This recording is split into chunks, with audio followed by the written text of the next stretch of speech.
Seguimos en Mundo Plus. Seguramente usted lo ha escuchado, este tema de la variante Delta que está preocupando al mundo porque es una mutación mucho más contagiosa del coronavirus. Aquí en Chile ya por lo menos se han registrado 2 casos, según lo que han dicho las autoridades sanitarias. Pero en Europa, que van un poquito más adelantados con esta pandemia, ya también ha comenzado a ser un tema sumamente relevante. De hecho, gran parte de los contagios que hoy tienen las naciones de ese continente son producto de esta variante formada en la India. ¿Cómo podemos extrapolar esa situación? ¿Cómo están viviendo esta reapertura? ¿Y cuáles son también las decisiones que están tomando los gobiernos de ese continente? Lo vamos a conversar con Diego Rojas, coordinador de investigación del Centro de Estudios Internacionales de la Universidad Católica. Muchas gracias por estar con nosotros aquí en Mundo Plus.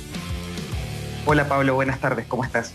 Muy bien, muchas gracias. Estábamos diciendo justamente en la presentación de cómo se está dando esta reapertura en Europa. Ya son varios los países que incluso han dejado de utilizar la mascarilla en exterior, incluso también en interiores, como el caso de Alemania u otros países que también están teniendo este tipo de medidas, como Italia, como Francia, como España, que fueron parte de los epicentros de esta pandemia en ese continente y en el mundo. ¿Cómo ves tú las decisiones que están tomando los gobiernos en un momento bastante complicado todavía? Incluso se habla hasta de una cuarta ola que podría producirse por esta variante Delta en medio de toda esta situación. ¿Cómo ves esta reapertura?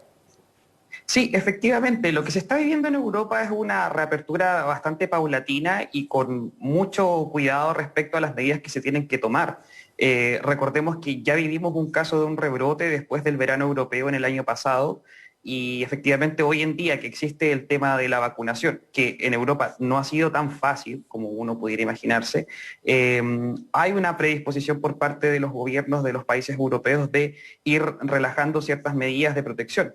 Pero esto sigue siendo algo bastante complejo, principalmente porque por un lado está lo que recomienda la Comisión Europea y por otro lado está lo que puede hacer cada país por su cuenta. En este sentido, hay medidas que pueden sonar bastante confusas si uno mira de caso a caso de cómo son los levantamientos de ciertas restricciones o cuáles son las condiciones que están exigiendo algunos países para poder ingresar a ellos. Recordemos que parte del levantamiento de estas medidas también tiene que ver con el inicio del verano europeo y con la reactivación económica a través de volver a incentivar el turismo hacia los países de Europa.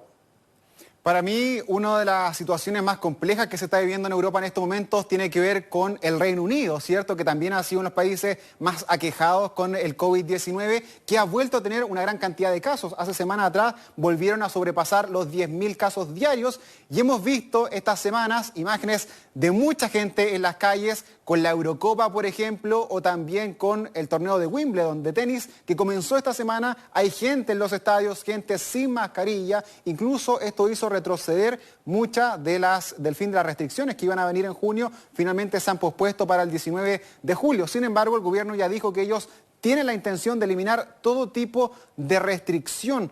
¿Crees que el panorama que ellos están viviendo en Europa, me imagino que mucha gente también está ejerciendo presión, el tema del comercio, de la economía, pero hasta qué punto uno puede relajar todas estas medidas y que esto no se transforme en un retroceso de lo que estamos viviendo con esta pandemia? Sí, ahí yo creo que el Reino Unido da una pauta bastante interesante, principalmente porque lo que quizás suceda en Reino Unido en este minuto pueda ser lo que sucede en el resto de Europa ya hacia el finales del verano, principalmente porque hoy en día en Reino Unido el 90% de los nuevos casos que se están reportando tiene relación con esta nueva variante Delta. Y efectivamente el gobierno ha decidido poner un paralelo o un stop a muchas de las medidas que quería levantar próximamente, principalmente por este rebrote.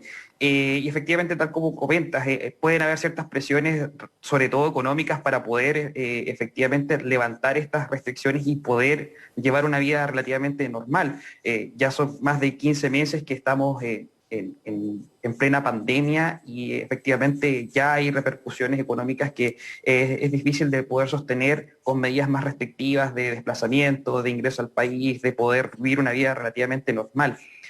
Yo creo que el principal desafío que están enfrentando los gobiernos europeos en este minuto es un escenario en donde efectivamente tenemos que pensar que el COVID no se derrota, no hay un mundo post-COVID y tenemos que empezar a acostumbrarnos a vivir con él. sobre todo con esta evolución de las nuevas variantes y de los de los nuevos brotes que puedan ir sucediendo de acuerdo a cómo pudiera ir evolucionando el virus a lo largo del tiempo. Diego, quiero ir un paso más atrás, porque nosotros ya veíamos venir esta variante Delta que, como decía, se formó en la India. Veíamos cómo este ha sido uno de los países más complicados con el COVID-19, con muertos en las calles, incinerando a muchas personas en las calles, porque ya no daban más los lugares para poder acoger a tantas personas fallecidas ahí en la India. Sin embargo, es recién ahora, en estas semanas, cuando el mundo despierta de esta variante, cuando se da cuenta del alto nivel de contagio que produce, según la universidad, el Imperial College de Londres, que en 11 días los casos pueden duplicarse debido a esta pandemia.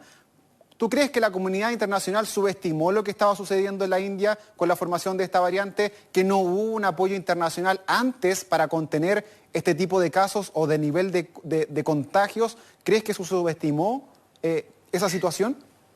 Es difícil hacer una evaluación en este minuto, principalmente porque no hay un escenario comparable en la historia inmediata de la humanidad que podamos decir si es que se está actuando de manera correcta o no. Creo que eso le corresponderá a quizás muchas generaciones posteriores evaluar si es que se sobreestimó la dimensión o se subestimó la dimensión de esta variante, por así decirlo, o de las que puedan venir.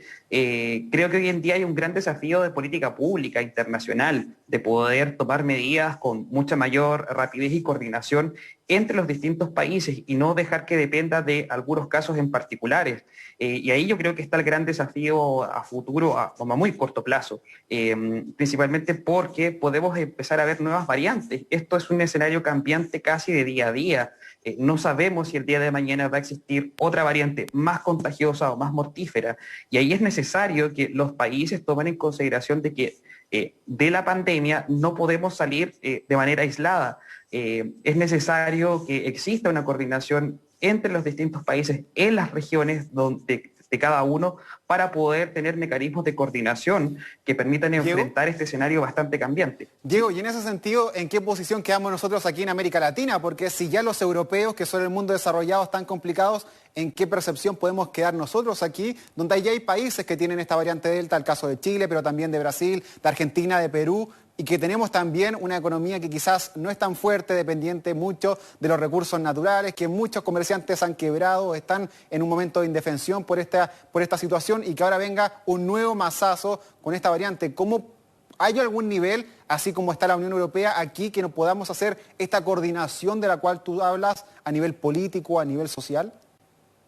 Sí, ahí creo que el desafío es aún más complejo que en la Unión Europea. Recordemos que el tema de la vacunación en Europa ya fue un tema complejo de coordinar por este nivel de burocracia que existe al nivel de la Unión Europea. Pero hay que recordar que son países industrializados, desarrollados, con acceso a distintas vacunas y con la capacidad adquisitiva. Creo que el escenario que se genera en América Latina es un poco más complejo de lo que vimos en Europa, principalmente porque la diferencia asimétrica que existe entre los niveles de vacunación, sobre todo de Chile con el resto de sus vecinos, es abismal.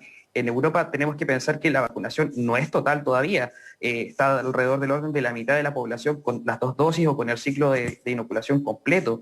En la medida que los países que nos rodean a nosotros no puedan alcanzar o no nos sigan en los ritmos de vacunación que nosotros estamos llevando, podríamos tener un escenario bastante complejo a mediano plazo. Diego, muchas gracias por haber estado aquí con nosotros. Es una situación compleja y como tú dices, va cambiando todos los días vamos aprendiendo y reaprendiendo. Ojalá que ya este tema de la vacunación pueda ayudar e incentivar también a la gente a que nos protejamos entre todos. Que estén muy bien, muchas gracias.